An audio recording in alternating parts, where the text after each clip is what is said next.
My name is Stephen USSR Robinson, and thank you for watching Sporting Icons.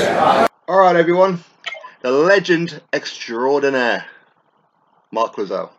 How you doing? Good mate, how are you? Oh, not too bad, thanks very much. What are you up to in these times? Same as everyone else mate, just sitting at home, bored and waiting for this to be over really. Yeah, that's it. Because you've got like a couple of gyms, haven't you? Is it 2 gyms you got? Yeah mate, yeah. Well, I went into one as soon as we got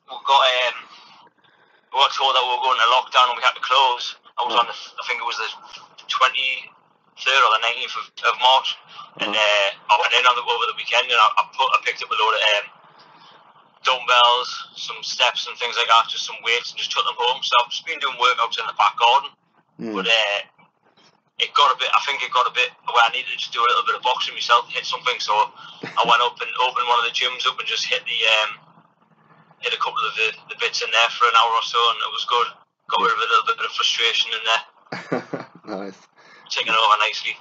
That's it. Well, last time I spoke to you, you were talking about was it building or buying a new gym, a third one? Yeah, well, there's a few sites that we're looking at, but obviously, if I'm going to be honest, mate, with the way things are now in the economy, it's probably going to be, I would have thought, 12 to 18 months before we even recover from this. So I'm just going to put all of that on the back burner for at least 12 to 18 months now, unless something crazy comes up and it's something that you cannot, pass by. I'm just going to focus on what I've got for now and just make sure we can keep what we've got and build up from that. Oh, definitely. I'm sure that there's lots of people out there itching to get back in the gym. So as soon as everything's over, you're probably going to be inundated with applications. Well, it's one of these. You've got a lot of people losing their jobs, so I would like to think that gyms are going to be rammed. I think they'll be rammed with members who got their jobs still, and I'd like to think that there's going to be a lot of people going to be attending and joining new gyms. Yeah. But then you've got to remember there's a lot of people being made redundant from work or being laid off because of this now, where the companies are just folding. So I'm kind of on the fence on which way it's going to go. Like I say, I'd love it to be a positive because it's great for everyone. It's great for business for me. I suppose the plus side of it is people actually realise who do go to the gym how much it actually means to them, not just physically but for their mental health more than anything. I'm not joking, mate. Like, it's ridiculous the amount of emails and text messages I've had from people just saying, could I have a set of dumbbells from the gym? Could I have this? Could I have that? I'm like, look, mate, I'm sorry, but we're not giving anything out because A, I'll never get it back. And if I try and get it back, it's going to take weeks to get it back from certain people. You know what it's like when you're letting your mate something, you try and get it back. It's a nightmare. But not only that, none of it's all commercial grade. Yeah, none of it's insured to be off premises anyway, so it's just staying. And that's just the way it's staying. The bits I've got are just for me, but, they're my gym, so I can't really... If I damage them, that's on me to replace them, I can't really go with someone else. If they were going to borrow something, someone asked for a treadmill, I was like, mate, each treadmill is like 10 grand. It's like, are you going to give us a 10 grand deposit on the treadmill and then take it? They're like, oh, I didn't realise. I'm like, they're not home police, man, they're commercial, man. There's like 20 of them in there in one of the sites. I'm like, yeah, sorry, pal, I can't get them out. That's fully understandable, though. Of course it is. Yeah, mate, look, at the end of the day, everyone's in the same boat, go out. If I'm doing any running, I'm going out very early in the morning, 5, 6 in the morning, or I'm going out late at night, like 11, 12 o'clock, where there's literally where I live, there's no one on the roads. So, it's fine at any time, but just, that's when I like to run personally. So I just, hit the road then, it's good fun. I'm probably going to come out with this thing in better shape, if I'm honest, than when I went in. I think a lot of people are getting the road working on now. I am honestly, mate, because I've been able to, rather than being head down working 24/7, I'm training sort of once, sometimes twice a day, every day. So it's good. I'm enjoying it again. It's kind of like being in a training camp, isn't it? Minus the blows to the head. So it's a bit of fun again.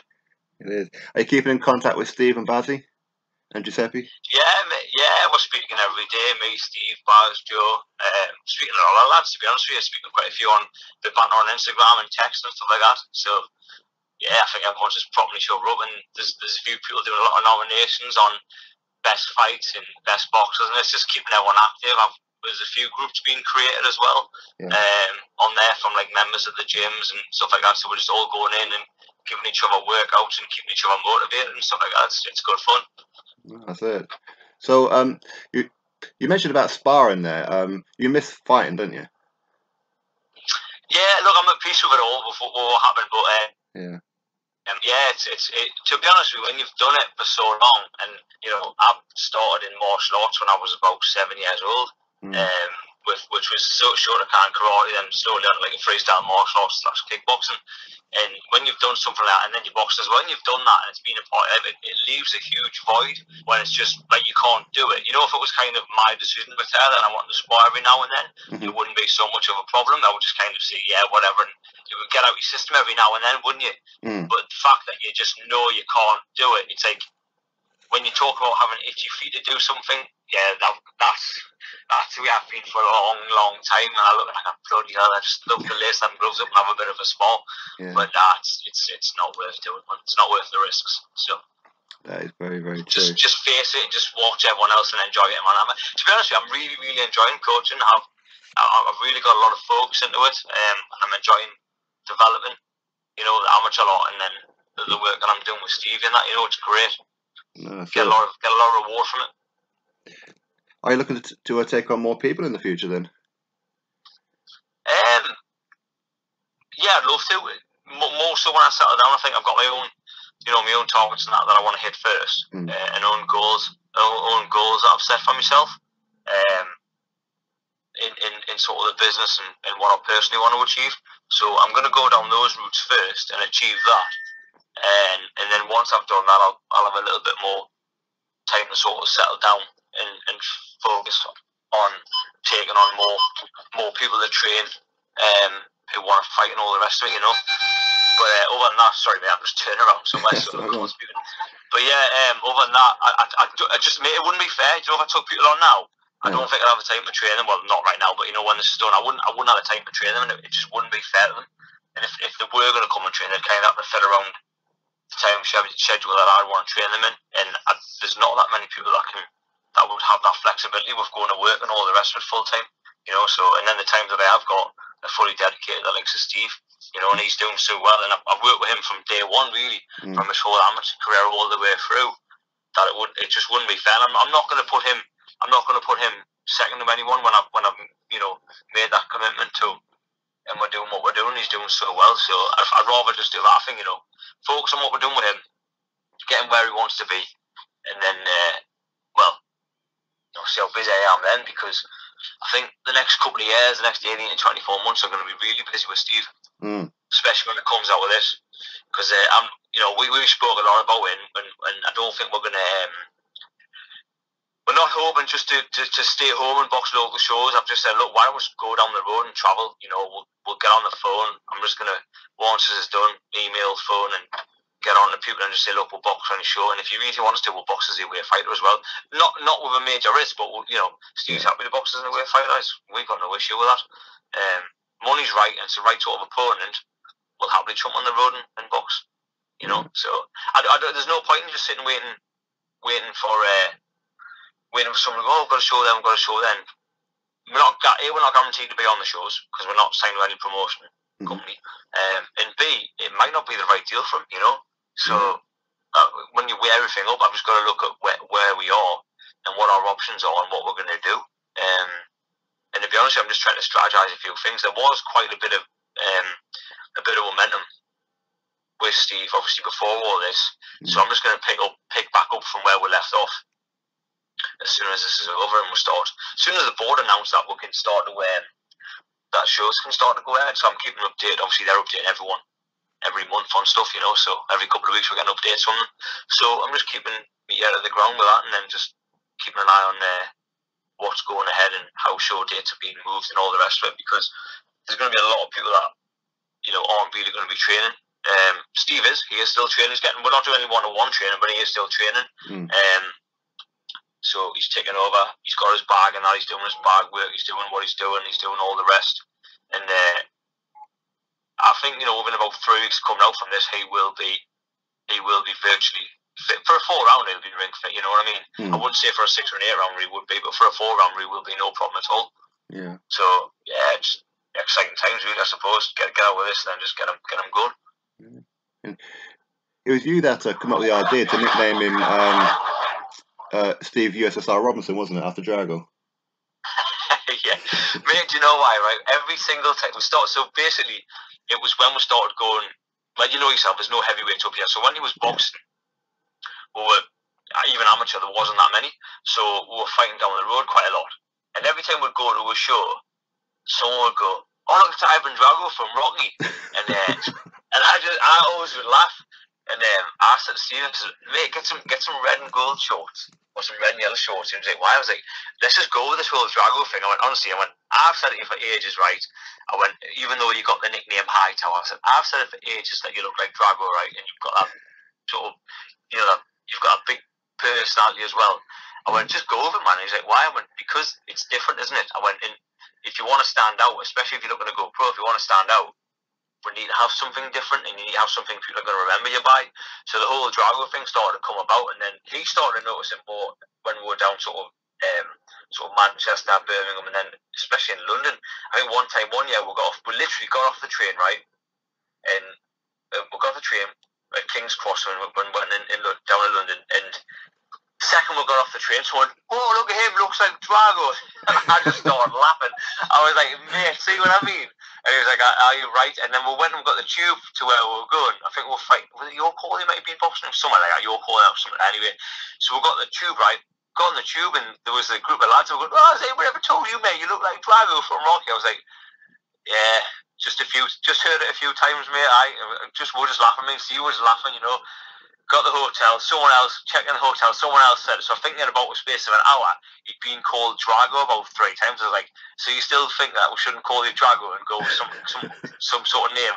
So we came up with USSR Robinson. I thought we'll just stick it in there. It's more so because he's got is it Russian or something? Soviet. Yeah, Soviet. Whatever, family names, whatever. I can't remember. I was Polish, Russian, one of them. Right. So I was like, look, it's suiting it. It fits, man. So he's like, all right, yeah, we'll go over it. So we started to go over it, and then he's just seeing the momentum and the traction build up from that, because people know him as Drago, and especially when you look at all the comments, man, on the photos when we go sparring and stuff like that. Yeah. You put a photo back, whoever say, "Oh hell, didn't know Drago was back in training. He's making like Rocky 7 or whatever it is, or Rocky 6, and he just laugh, man." But it's a good gimmick, isn't it? You've got to have something to remember you by as well, and be that little bit different. You know, he's a big kid. He's 6'7". You know, people recognise him when he's starting to go out now as well. So like, because he's a big lad. It doesn't happen so much with the smaller lads, you know, unless you become a very, very big name. But 3 fights in, he's already getting recognition when he goes out. You know, if you're like, "Oh, you're that kid, you're that heavyweight boxer, aren't you? The one that looks like Drago." Obviously, he's quite distinguishable though, isn't he, as well? So. Well, yeah. I mean, he can't hide in a crowd, could he? No, mate. He was on about buying this car the other day. I was like, "Mate, you'd be like Fred Flintstone, and that you have to be pushing it with your feet. You won't even fit in that even. No, it's a nice car." I was like, "No, mate, you can't get that, man. Honestly, you really can't." I think he was looking at some Ford car or something. I'm sure he was winding us up. He's got to have been winding us up since he was looking at a Ford car just to dodge about the doors. I was like, you couldn't fit in one of them, mate. So he's a character, he's a personality, isn't he? No, he is. No, he really. I mean, he's a proper funny lad as well, isn't he? He's made Joe. He's worked at the doors for a lot of years, and he's done security, so he's got some proper good banter. Like he has. He's really. You put it this way, he's one of these kids where if you end up in like sort of one of these daft arguments where you try to take the mick out of each other, he'll generally come out on top. So he's quite quick-witted. He's an educated kid as well, so he's clever. So he thinks about what he says, and he's got some good comebacks. Like we've got a group, and there's me, him, and a few of the lads in. Like, and there's I wouldn't want to repeat some of the stuff like I said in there, but there's some funny stuff goes on there. Like it's all good. It's all harmless banter though. Keeps entertaining during this time. Of course. Now I've seen him. He's even copied in Dolph Lundgren saying, "Hi, Dad, how you doing?" on some of his posts. Yeah. What was it? Yeah, it was Creed 2. Yeah. Yeah, it was Creed 2. Yeah, I put an application in from. I generally did. Oh, you did? Yeah, no, I did, mate. I was like, "Yeah, do you actually want Dolph Lundgren's love child?" And I sent him the whole application, and Stevie was laughing, and he was like, "No, you haven't done that." And I sent him a screenshot of the whole lot. I was like, "Yeah, I have, mate." I was like, "Who cares? Let's just put it in." And obviously they got that of our lad in. But I was like, imagine though, mate. I went, just my chance if they actually called you up for a screen test on that, man. I mean, don't get me wrong. We never thought anything was going to come back of it, but I just thought I'm just going to do it just for the crack. And I did. I put it in. He was like, "No, man, I can't be doing that one." I was like, "Of course you can." I was like, "Why would you not want to do it?" I went, "Bloody hell, man! If they rang you for that, you'd be laughing."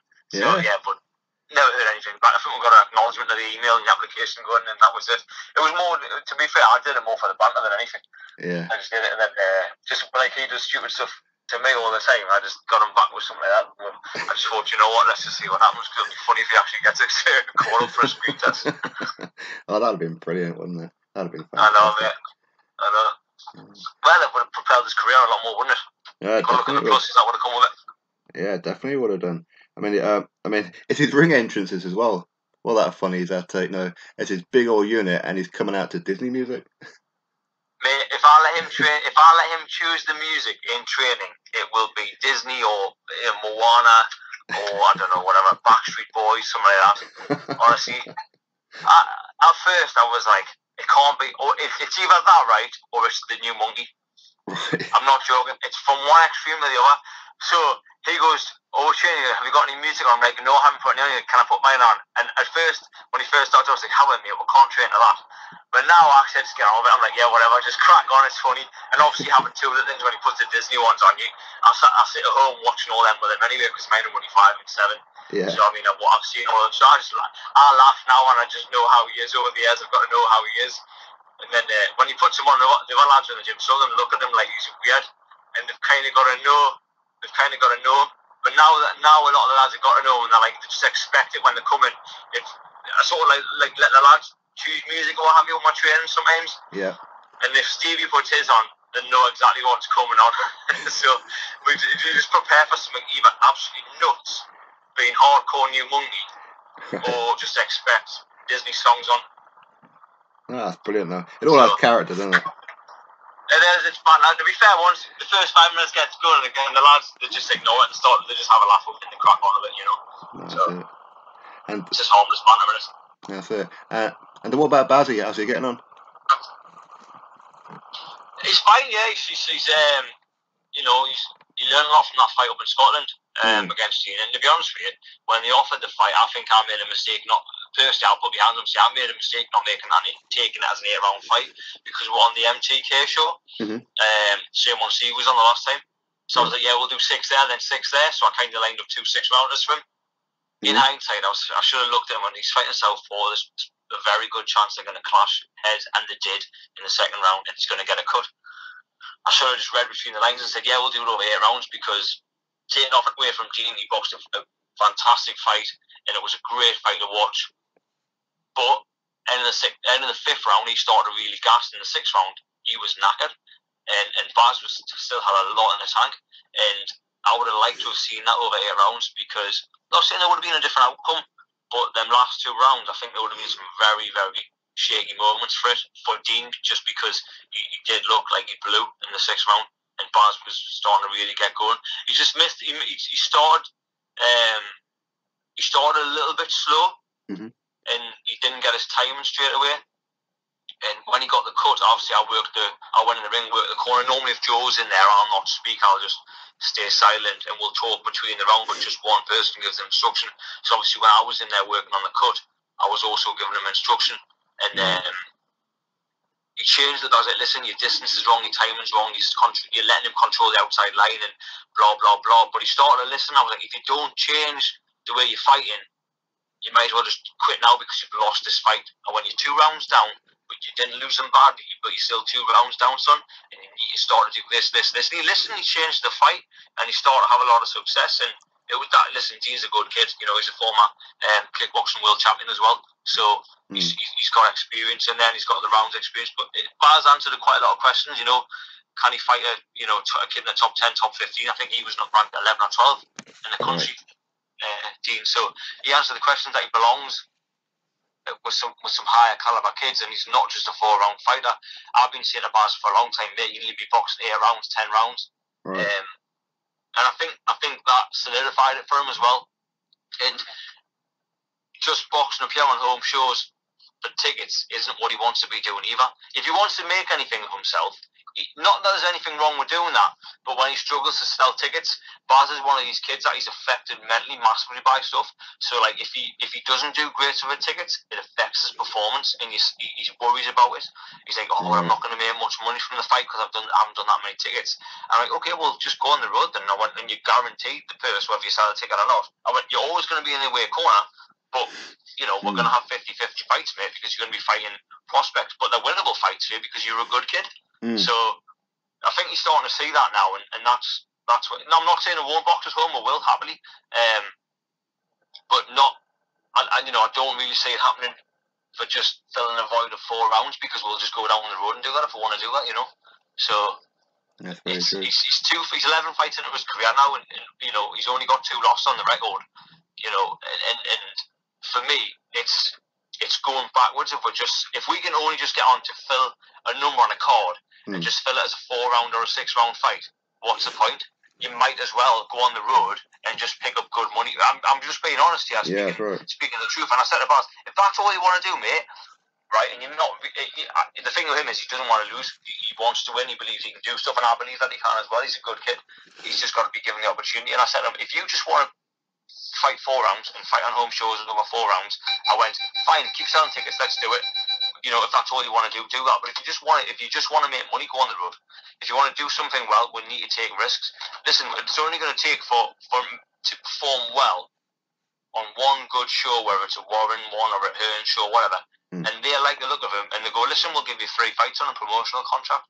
Do that, then all he's got to do is win the fights, and doors open for him. Yeah, you know. But just constantly fighting 4 rounds on ticket deals up here, he's never going to get anywhere.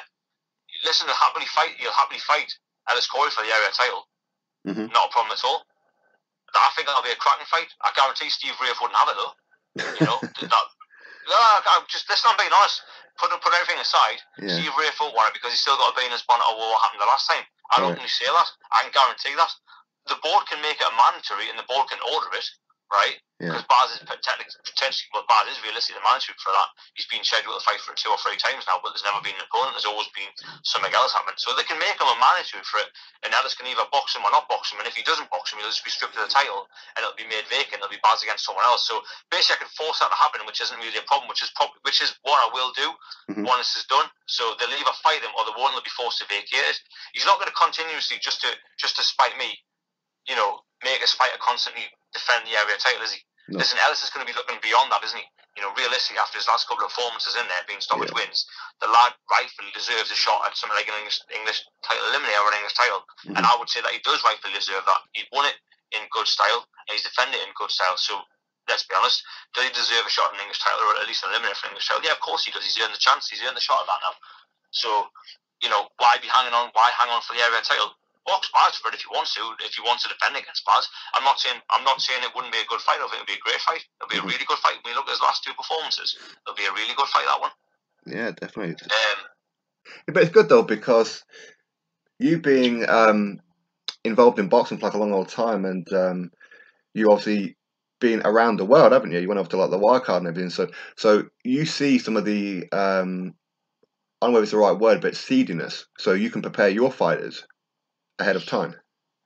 Yeah, I mean, do you know what? They've just got to. I think a lot of kids, when they're young, they come into this, they don't realise, and a lot of pride. You know, you tell a fighter they're boxing, you ask the fighter, this is why managers there. You ask a boxer or a fighter, say, you want to box such and such? They'll just say yes. You know, 99% of fighters go, yeah, no problem at all. You know, unless it's a journeyman fighting someone big punching record, and they don't necessarily want to get stopped, which is understandable. You know, majority of people go, yeah, no problem, I'll box him. I'll fight him tomorrow, no problem at all. That's why you've got managers and trainers who make the decisions. You know, managers who make the decisions and work with the trainers. It's got to be the right fight at the right time, hasn't it? But that's about educating. That's about educating the fighters, isn't it? At the same time, though, because you know, a lot of lads, like I say, I say to Stevie, you say to Stevie now, would you fight such and such? He'll just say, yeah, I'll fight anyone. And he genuinely would. You know, he doesn't care.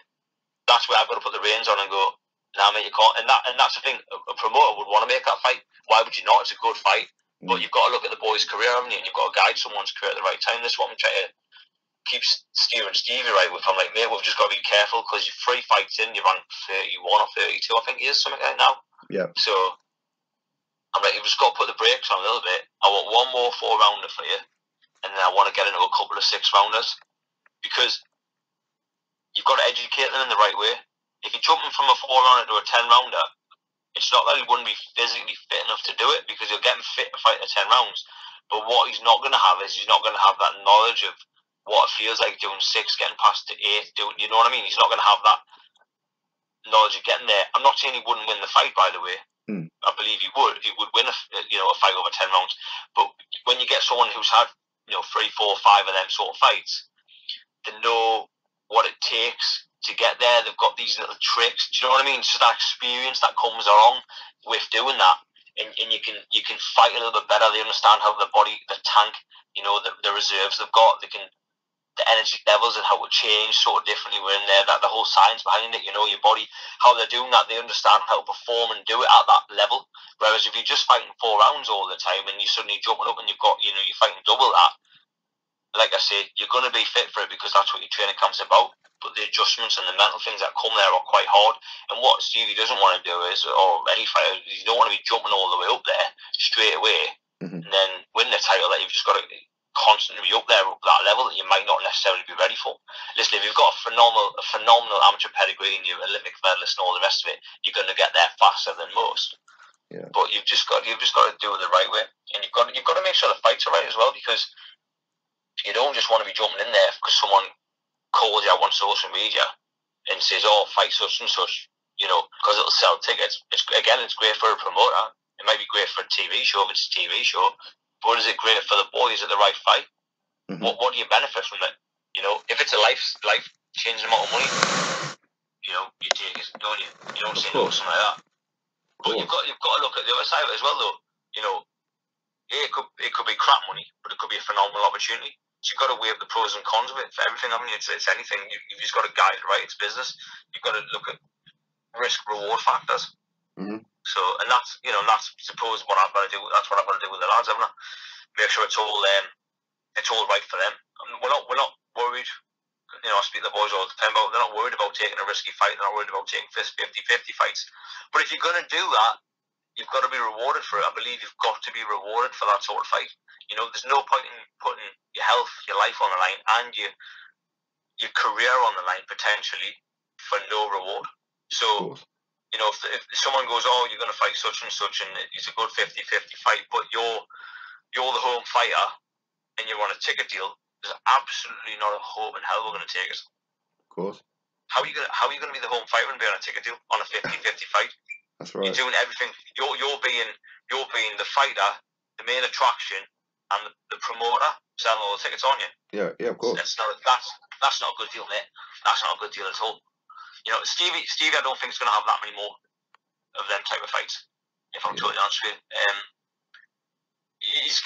as long as he wins the next 2 or 3 fights, I'm very, very confident with what I've been, who I've been speaking to and conversations that I've had initially. That as long as he becomes established, he's going to get signed, and he'll have a probably 3 to 6 fight promotional deal, and we'll take it from there.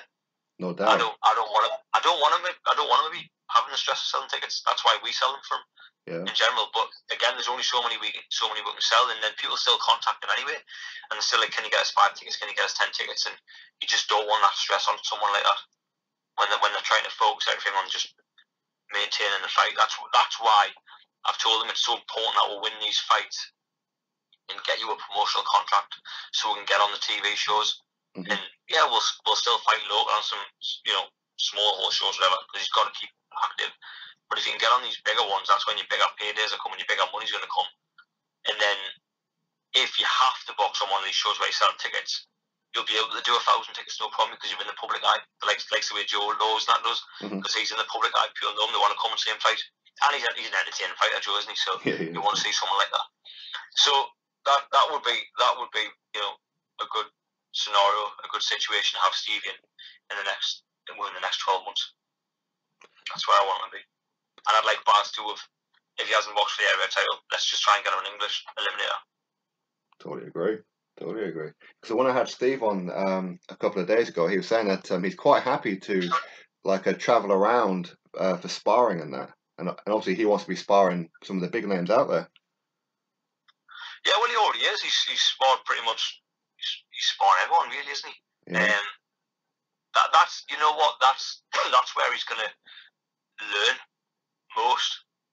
You know, is doing the miles up and down the road. And to be fair, what I do is I go, right, when we're fighting, what do we need? And we'll just get on the phone and go, right, we're going to go there. And we're going to spar with such and such, and we're going to learn from them. And that's what I'm doing. As well, it gives him confidence to know where he's at. I think one of the big turning points and when he started to really believe that he could do something was we went down sparring Dave Allen. Okay, yeah. And yeah, he had a good spot. He had a good spot. Dave's obviously experienced. He was playing the game. You know, he was getting the round in with Stevie. Yeah. And it came to wars as well. And he had a good spot. I was like, yeah, do you know what it is? I thought he was going to absolutely kill us. He honestly thought I was going to just like hit with a wrecking ball. And then he went and sparred. From that, we sparred Cash Ali as well. Yeah. And we went down to spar there and asked him back for the training camp. And had, I think they had Marius Wack in that training camp as well, and someone else. And he got asked to go down for the full camp, and he did, and did a couple of rounds with Fraser Clark as well, because Fraser Clark was down there, who's GB, Commonwealth champ. And he sparred with them, and I think when he saw, I remember I was talking to him, he was like, oh, Cash Ali, you know, he's got a good record, he's 40, you know, it was for the price fight, 40, you know, 50, you know, something like that. Yeah. He's like, you know, he's knocked out 9 or 10 of them. He's like, you know, and he was still amateur, I think it was his final year. And the amateurs, he was like, you know, am I going to be good enough to spar? He says, what do you think is going to be good? Like, I went, listen, mate, you're a big lad. You're 6'7", you're a big kid. I went, you're not a mug. Box for England. I went, England wouldn't have picked you. And I kind of have to give him a little bit of a prep talk, you know, like, give him a little bit of a boost. Because he was a bit, not nervous, but he was like doubting himself. Right. You know, and I was like, these guys wouldn't be asking us to go down and spar if they hadn't made a few phone calls and thought you were any good. I went, listen, whenever I want someone to spar with you, you know, we're always going to ring around and see if it's good. And when people ring us and ask to spar with us, I'll always say, look, is the lad any good? What's he like? Blah, blah. I'll want to know what the opponent's like because Stevie's a heavy-handed kid, you know, and we've had a few people that have got in the ring and have done a round or two and they've got out and they don't want to spar anymore. And I don't want to waste anyone's time. I don't want to see anyone hurt as well. You know, I don't really come down and spar. I don't want Stevie to knock our confidence either or vice versa. So we'll always do a bit of homework on them. And I said, they're always going to be ringing around, especially in this pro game. They're going to ring around and find out who you are. So when they're asking, anyways, long story short, we got down there, we sparred. And after the first spar, he started a little bit slow. We did 6 rounds, right? Started a bit slow. And after the second round, I went, Stevie, listen, if you're going to spar like that, I went, get out of the ring. I just laid down the round. I went, if you're going to spar like that, get out of the ring, mate. I went, because you're not throwing anything. You're like literally scared to hit him. It's like, I'm hitting you, but sorry for hitting you. And that's kind of, right. Not saying he went with that mentality, but he kind of went with that attitude. It was like, this kid had this bigger persona. And he was bigger than what he was. I'm not saying Cash Ali's not a good kid, because he is. And he hits, he can bang a bit.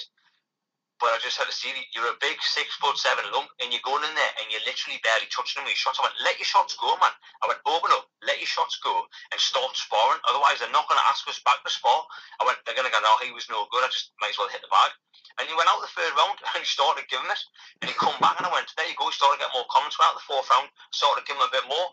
And then the spar was even. There was nothing in it. Do you know what I mean? Stevie was hitting him and giving him back.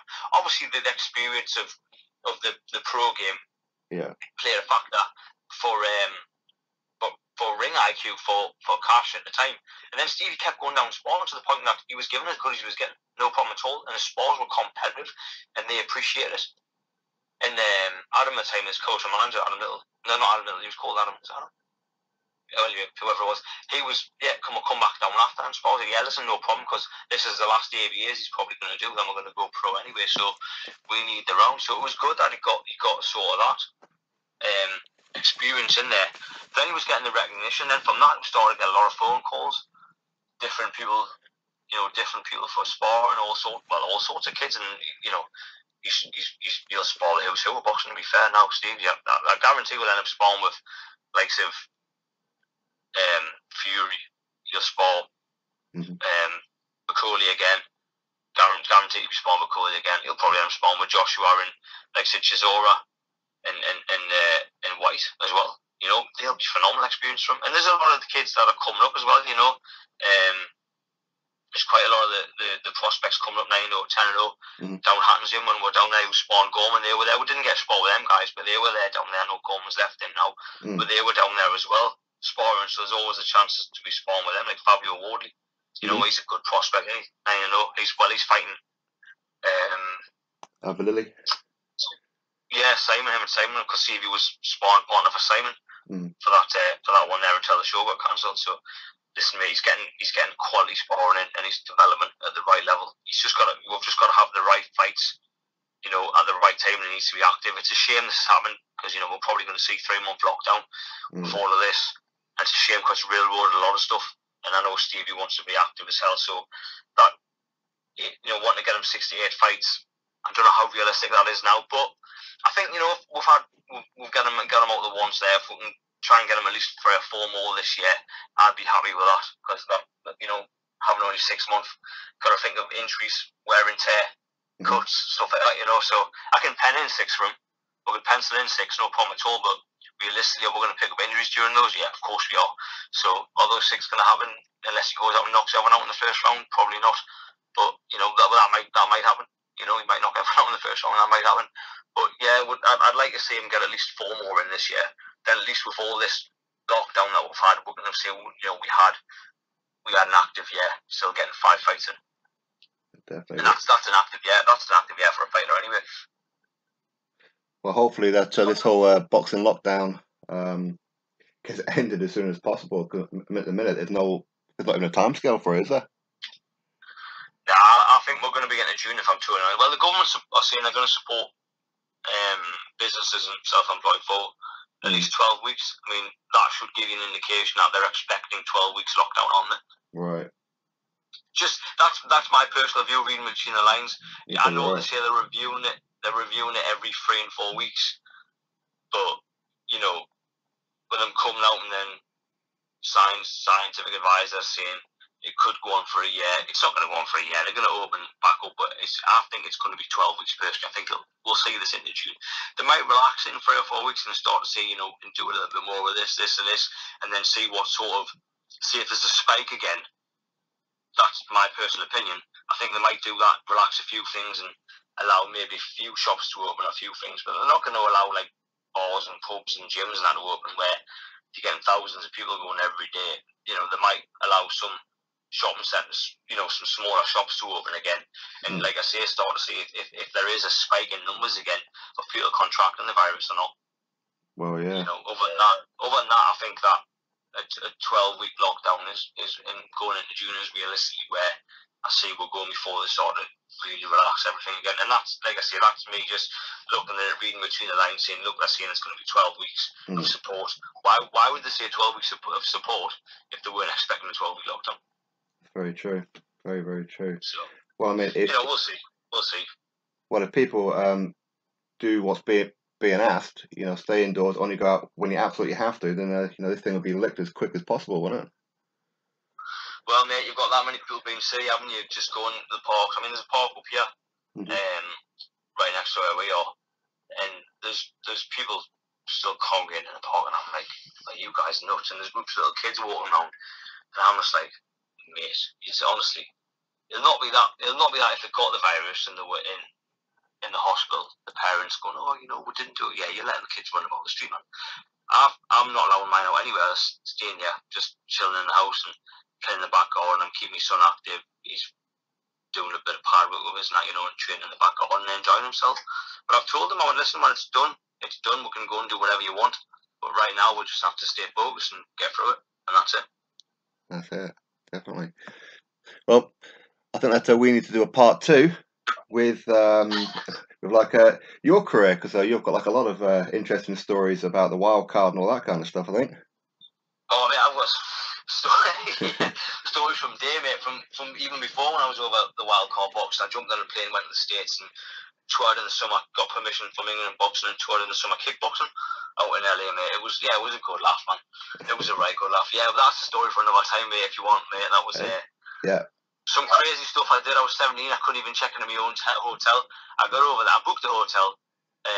My parents did because I was too young, I was only 17. Got a hotel booked, and I went out there.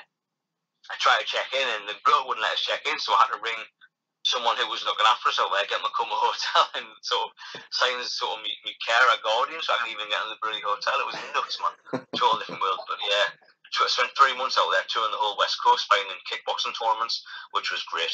But mate, I'll do that on another time if you want. I'll tell you, that was hilarious. That was yeah, definitely one for the memory bank that I'll never ever forget. Mate. I've got footage of it and photos of it and all sorts of stuff. It was crazy, man. Crazy stories.